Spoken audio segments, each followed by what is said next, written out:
La MIF, j'espère que vous allez bien. Moi, aujourd'hui, ça va top. Je vous retrouve pour une vidéo un peu particulière au sujet des rêves. Donc, dans la vidéo sur le Carl Jung, je vous avais dit que j'allais revenir pour vous parler de ça parce que c'est un sujet qui me passionne depuis que je suis tout petit.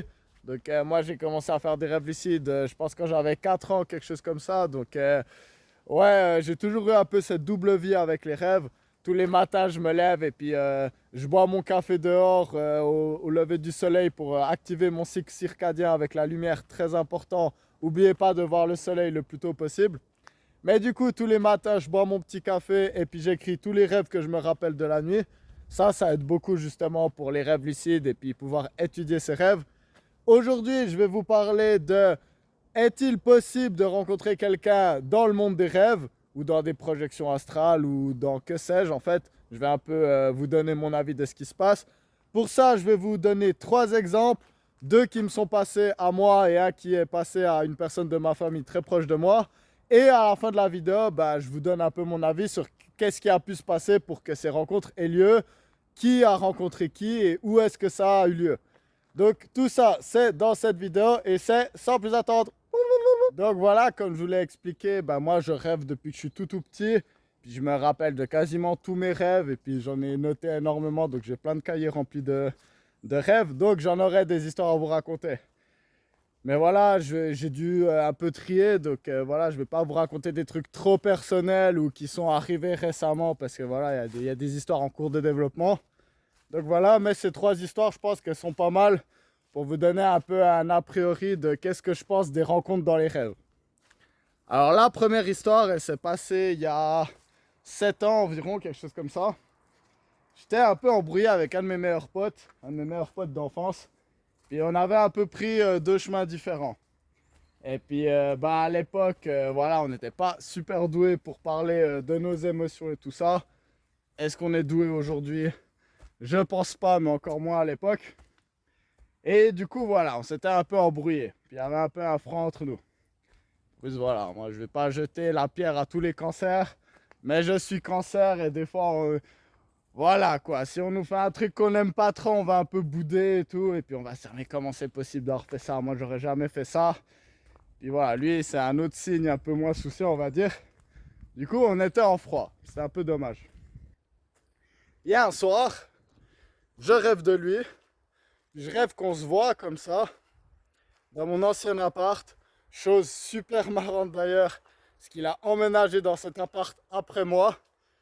Puis j'avais noté dans mon cahier de rêve justement que tel et tel pote emménage dans mon appart alors que je vivais encore dedans. Puis j'ai revu ça 2 ans plus tard, ce sera pas un rapport direct avec le rêve, mais maintenant que j'y pense, c'est quand même marrant. Parce que j'avais noté qu'il allait vivre dans mon appart. Et puis 2 ans plus tard, il a effectivement vécu dans mon appart, donc une année après que je sois parti.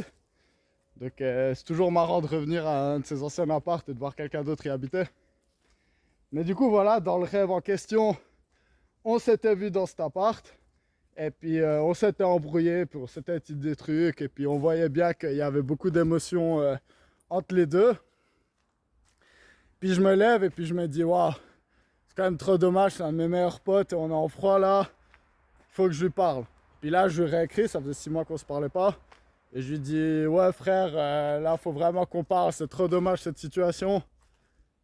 Et il me répond, ouais mec, je suis vraiment d'accord, c'est vraiment trop con. Là je lui fais à fond, on va se voir et tout. Puis on se voit, et puis quand je le vois, je lui dis, on fait la paix et tout, en 2 secondes c'était réglé. Fallait juste se dire 1 ou 2 trucs et puis c'était bon quoi. C'est souvent ça les gars. Faut juste dire oui, je comprends que ça t'a blessé que j'ai fait ça. L'autre il dit ah ouais je comprends, moi aussi j'ai réagi comme de la merde là. Et puis après c'est bon, on est de nouveaux potes, on va boire une bière. Et puis du coup à la fin on était tout rabibochés. Et je lui ai dit tu sais je t'ai écrit parce que j'ai rêvé de toi. Puis là il m'a dit mec ça m'étonne même pas, mais moi aussi j'ai rêvé de toi.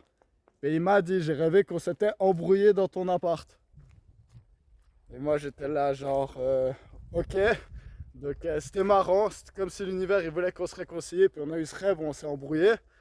Et puis les deux on a direct réalisé c'est pas ça qu'on veut, et puis on a fait l'appel le lendemain.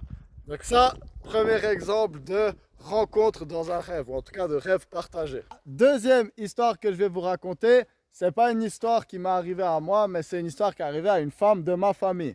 Je vais pas vous dire qui pour garder un peu d'anonymat. Mais en gros, bah, cette femme, elle était divorcée d'une personne, d'un musicien. Et en fait, ça faisait quelque chose comme 15 ans qu'elle ne le voyait plus. Puis elle, du coup, elle refaisait sa vie en fait. Et puis un jour, elle fait un rêve. Donc c'est une histoire qui s'est passée en plusieurs rêves. Mais un jour, elle fait un rêve où elle voit un gars qui devait avoir quelque chose comme 20 ans de moins qu'elle. Donc elle devait avoir la cinquantaine et lui la trentaine. Et en fait, ce gars, il arrive dans le rêve en flottant, comme ça, ils sont un peu dans l'espace. Puis c'est une personne de ma famille qui, comme moi, se rappelle beaucoup des rêves, est très spirituel, note les trucs et tout.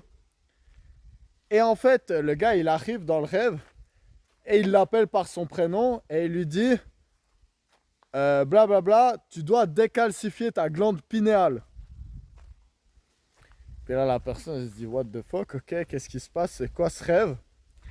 Puis là, en fait, elle se réveille et en se réveillant, elle a vraiment ce rêve en tête et tout. Et puis en fait, elle était sur Facebook, elle était sur un groupe de discussion au sujet de la DMT. Et voilà, là, il y aurait beaucoup de choses à dire sur le sujet de la DMT en rapport à cette vidéo. Mais je vais pas trop m'étaler là-dessus. Ceux qui comprenaient, vous comprenez quoi. Et en fait, du coup, elle voit un type sur ce groupe qui commente un truc. Et elle se dit, mais ce gars, il ressemble au gars que j'ai vu dans le rêve. Et du coup, elle se dit, what the fuck? Et elle lui a écrit un message privé. Elle lui dit, écoute, je sais que ça va paraître bizarre, mais bon, on est sur un groupe de discussion autour de la DMT, donc il n'y a pas vraiment de bizarre dans ce monde-là. Voilà, je t'ai rencontré dans un rêve. Et le gars, en fait, il lui a dit, ah mais oui, moi aussi je te reconnais, t'étais dans le rêve, je t'ai dit de décalcifier ta glande pinéale. La personne, là, what the fuck, il se passe quoi? Comment il peut savoir ça et tout? Et en fait, un peu plus tard, il s'est avéré que cette personne, bah, ils ont commencé à avoir un peu une relation, donc par message et tout. Et ils ont vraiment senti une connexion d'âme en fait. Donc dans la vraie vie, ce serait sûrement jamais parlé, bah, 20 ans d'écart et tout. Mais là, c'était comme si leur âme se connaissait depuis vraiment longtemps. Puis du coup, ce qui est marrant, c'est qu'un peu avec le temps, la personne a réalisé que le gars aussi, il était musicien. Puis du coup, il vivait en fait dans un autre pays, dans un pays d'Asie. Puis cette personne, elle se disait, mais c'est fou parce que mon ex-mari, il est parti dans le même pays d'Asie que lui. Puis du coup, elle lui a dit, ouais, écoute, vous jouez du même instrument en fait. Donc le gars, c'était un Suédois. Puis elle lui a dit, ouais, par hasard, tu connaîtrais pas un Espagnol musicien et dans cet instrument précis? Puis le gars, il fait, mais bien sûr que je le connais, c'est mon voisin de palier. Et en fait, c'est un truc de malade parce qu'il avait déménagé là après coup et sans connaître la personne, donc ils étaient déjà divorcés, ils n'avaient pas le même nom de famille et tout. Le gars vivait, donc le gars que la personne de ma famille a rencontré dans un rêve, vivait dans le même immeuble de l'autre côté de la planète, dans un autre continent, dans un pays du sud-est asiatique, dans le même immeuble que l'ex-mari de la femme. Puis du coup, ils ont pu parler et tout, et puis bref, elle a eu des infos sur son ex-mari. Un truc de malade. Donc voilà, ça c'est la deuxième histoire de comment les gens peuvent se rencontrer dans des rêves. Puis là, de nouveau, l'élément que je tiens à souligner, c'est que lui a pu raconter le rêve, le truc de la glande pinéale, avant qu'elle lui dise. Donc comme moi dans mon rêve avec mon ami, il a dit, ah ouais, j'ai rêvé aussi qu'on s'embrouillait dans ton appart. Il a dit dans ton appart en fait. Donc encore un point en plus.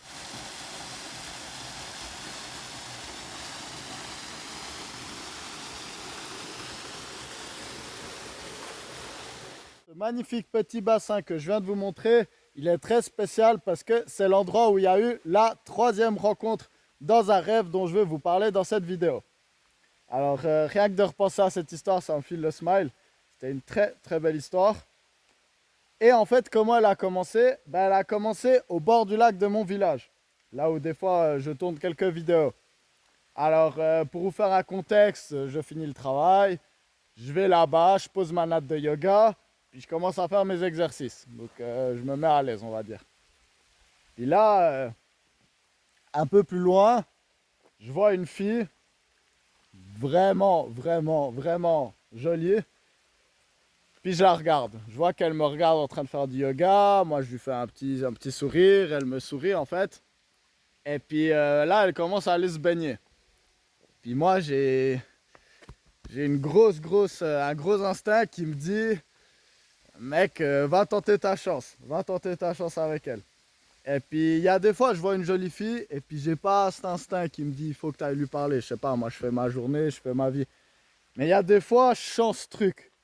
De mec, même si tu vas bégayer, il faut que tu y ailles. Parce que si tu y vas pas, tu vas trahir ton instinct.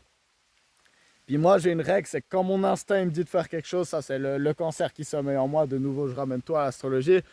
Mais voilà, moi, je suis très instinctif. Donc, quand j'ai ce genre d'instinct, j'y vais parce que sinon, j'ai des énormes regrets. Et du coup, je vais parler à la fille, en fait, qui était dans l'eau.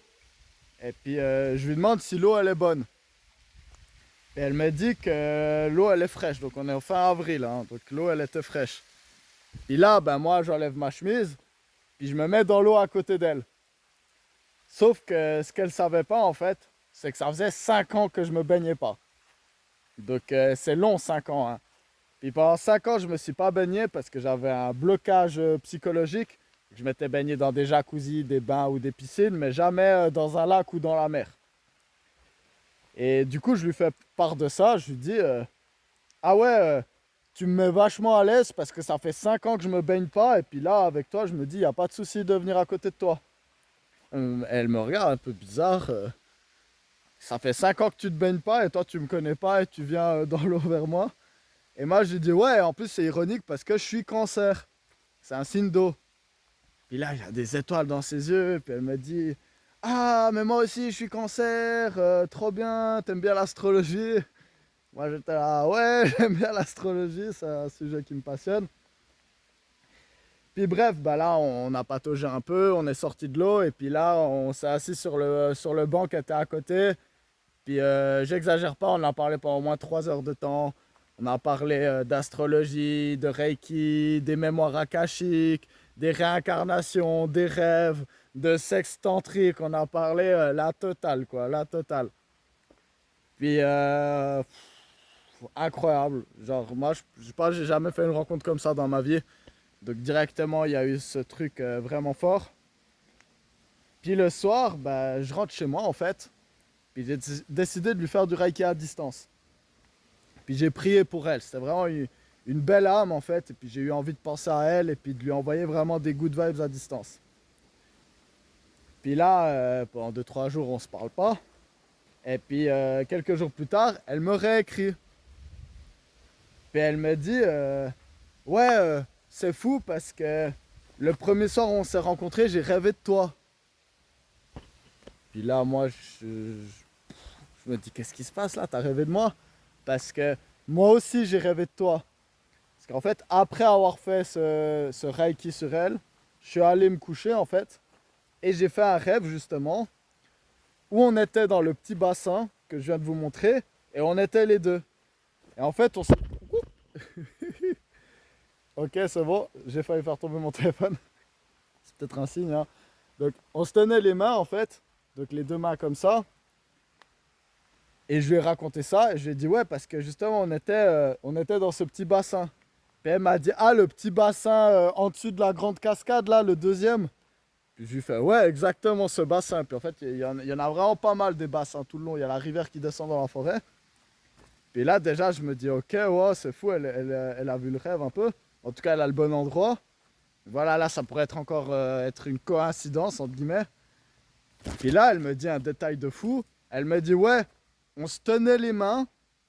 Et pendant qu'on se tenait les mains, il y avait des énergies arc-en-ciel, comme des rubans arc-en-ciel, qui faisaient une boucle entre nous deux, en nous tenant les mains.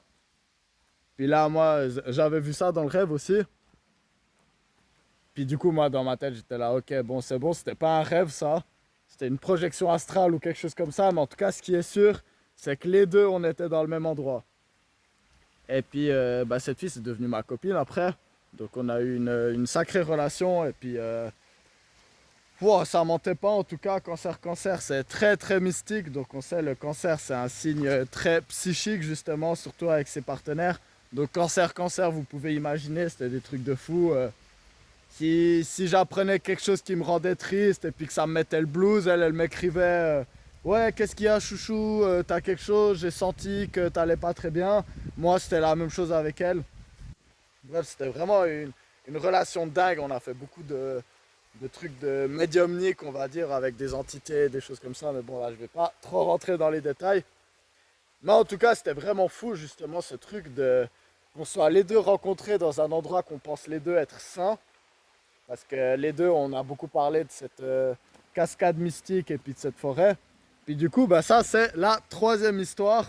La troisième rencontre que j'ai fait dans un rêve et puis qui m'a totalement scotché, on va dire. Puis maintenant, je vais essayer de vous expliquer qu'est-ce que je pense qui s'est passé dans ces situations. Alors, qu'est-ce qui a bien pu se passer dans ces diverses situations? Alors, premièrement, j'en sais rien. Donc déjà, voilà, ça c'est dit. Moi, je vais vous donner mes avis, je vais utiliser mes mots, parce que voilà, c'est ma chaîne YouTube, donc voilà. Vous pouvez donner votre avis. Moi, je vais vous dire les questions que moi je me pose dans cette situation, et qu'est-ce que je pense aurait pu se passer. Parce que ce qu'il faut comprendre avec ce sujet, c'est que oui, pour tous les grands pragmatiques, zététiciens, blablabla, défenseurs de la vérité et de la science pure ou j'en sais rien quoi, oui, on ne sait pas ce qui s'est passé, oui, ça peut être de l'imagination. Donc toujours les gens pragmatiques qui me font rire à parler d'imagination comme si c'était pour dire ah non mais ton truc ça s'est pas passé, ça s'est passé dans ton imagination. Ils n'arrivent pas à définir ce que c'est l'imagination. Donc comment c'est possible qu'on puisse s'inventer des mondes dans la tête et puis rien que t'imagines ok là je suis au Zimbabwe, je suis dans une hutte, il y a un éléphant dehors, j'ai une lance, je vais commencer à l'attaquer, j'en sais rien quoi. J'arrive à imaginer ça, à le voir. Il y a un hologramme qui se crée quelque part. Donc rien que là, souvent quand on va dire ouais c'est juste dans ta tête, et puis dire ouais c'est l'imagination, ces personnes pragmatiques elles devraient se demander ou expliquer qu'est-ce que c'est l'imagination avant de dismiss les choses comme ça là en disant juste ouais ça c'est un produit de ton imagination, comme si ça rendait le truc banal en fait qu'on ait une imagination. Mais du coup en fait, déjà la première question c'est quelle partie de moi est allée dans ces mondes? Quand on rêve, qu'est-ce qui rêve? Parce que moi, je pense que bah, on est une créature qui a plusieurs parties. On a un corps physique, on a un esprit, des paroles dans la tête, des images, ce genre de choses. On a une âme. Donc moi, je pense que l'âme, c'est la partie de nous qui se réincarne, en fait, qui va de corps en corps. Mais je pense qu'on a aussi encore autre chose. Un corps éthérique, ou le Saint-Esprit, on pourrait dire. On a eu une énergie, encore quelque chose d'autre, la conscience, on pourrait dire. On a ce truc qui nous habite aussi, et puis qui, moi, je pense, pour ça, moi, je vous donne ma définition. Si je pense que l'âme, c'est quelque chose de personnel, qui transcende justement les corps, et puis probablement les galaxies et ce genre de choses, le corps éthérique ou le Saint-Esprit, tant soit bon que ce soit la même chose, parce que ça se trouve, moi, je les confonds, et en fait, c'est pas la même chose. Moi, je pense que c'est plus comme une énergie qui se déplace et qui peut habiter des choses, mais elle n'est pas personnelle, cette énergie-là. Et du coup, bah, perso, moi, je pense que ce qui voyage dans un rêve, c'est probablement l'âme et sûrement un peu de cette conscience, en fait. Pareil quand on fait un trip de DMT, justement. Qu'est-ce qui perce la membrane et va dans l'autre galaxie, en fait, rencontrer les entités du monde du DMT, là. Du coup, voilà, moi je pense que ce qui se passe, c'est qu'il y a un voyage concret.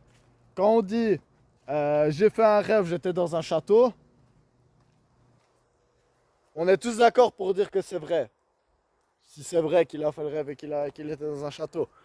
Il était dans un château, mais la vérité c'est que son corps, il était dans son lit.